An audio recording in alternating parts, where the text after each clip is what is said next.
All this crap in food is to destabilize the computer electrochemically.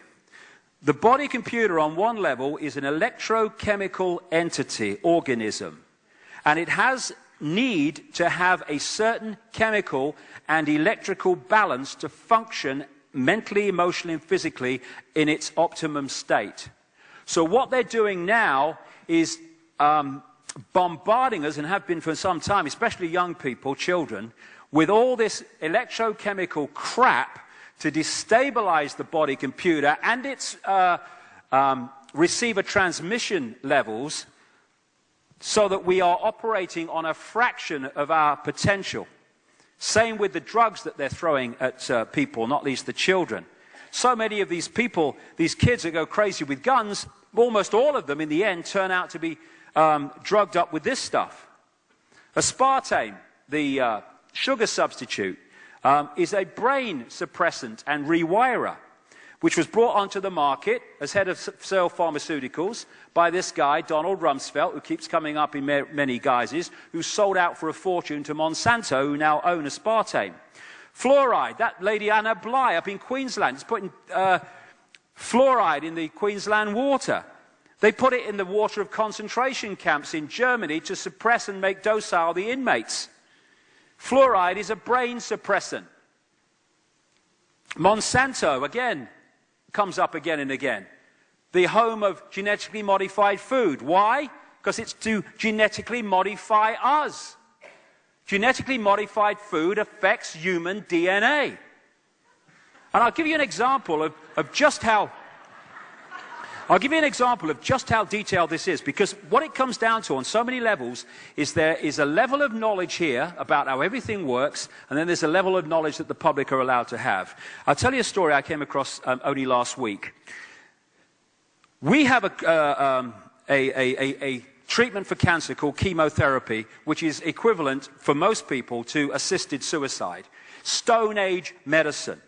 What chemotherapy does, as we are at the cutting edge of knowledge, is kills cells. That's what it does. It kills cells. It doesn't kill cancer cells only, it kills all cells. And the question is, do we kill enough healthy cells to kill the patient before we've killed the cancer cells to rid of the cancer? So what they're doing now is, some people anyway, they're trying to find drugs or a biomarker that will put into cancer cells which will only track the drug and the healthy cells won't. What it turns out, actually, this guy, Professor Dan Burke and, in Britain, has established, is that cancer cells already have a biomarker and have always had a biomarker.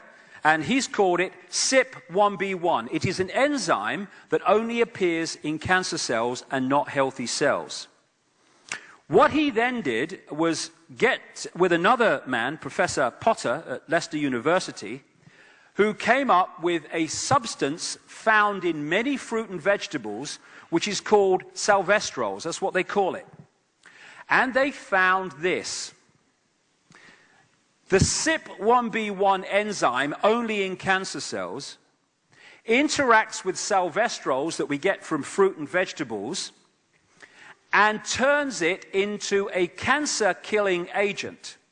So we have had a natural cancer response system. As long as we eat fruit and vegetables in rich numbers with these salvestrols in them, when we get a cancer cell, the CYP1B1 enzyme within the cancer cell, but not in the healthy one, creates a chemical reaction with the salvestrols and kills the cancer cell. And doesn't harm normal cells. You get salvestrols in those fruit and vegetables that are subject to fungal attack, because the salvestrols are what the fruit and vegetables produce to deal with a fungus attack. And the reason salvestrols work against cancer, because we're going to find out, and it's going to be established eventually, cancer is actually a form of fungal attack on the body. Now, this is where I'm going. In the 1950s, they introduced chemical farming. From the 1950s, we have had an epidemic of cancer in the Western world. So what is the effect of this?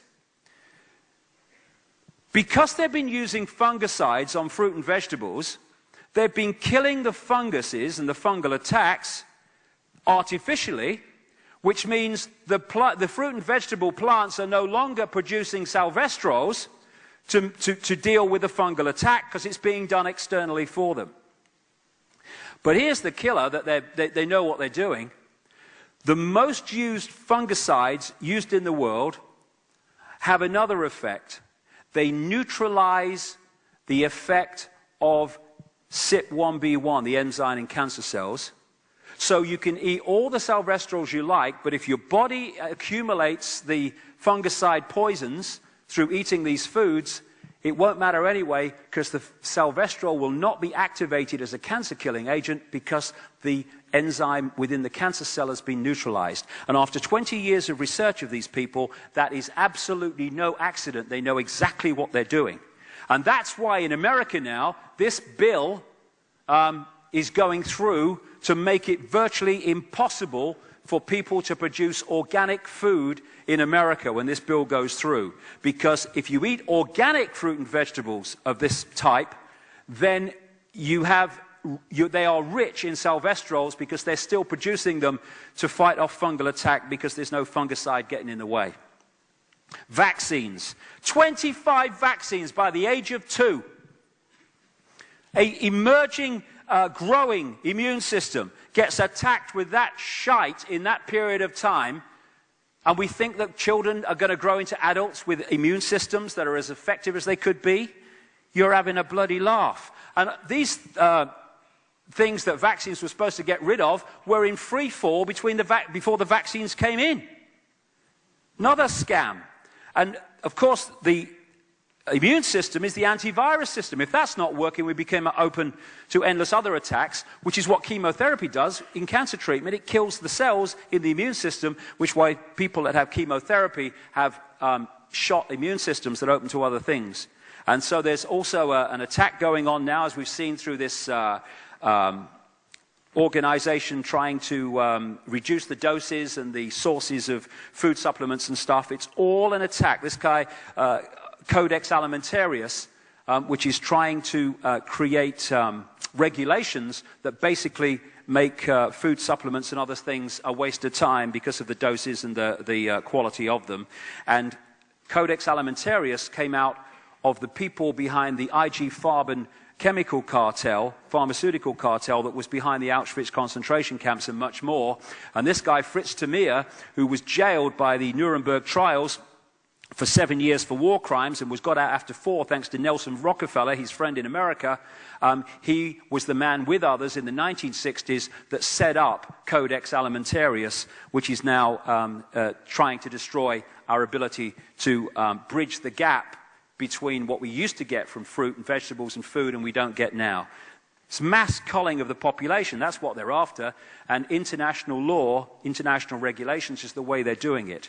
The reason international law is the code word or term that you see all the time now is because if you want a world government dictatorship, you have to have laws that everyone on the planet obeys and has to obey. That's where your dictatorship comes from. And that's why international law, international regulations are coming up everywhere. Same with this electromagnetic soup that we live in now. It's attacking the body electromagnetically and electrically to stop us operating on the level that we can.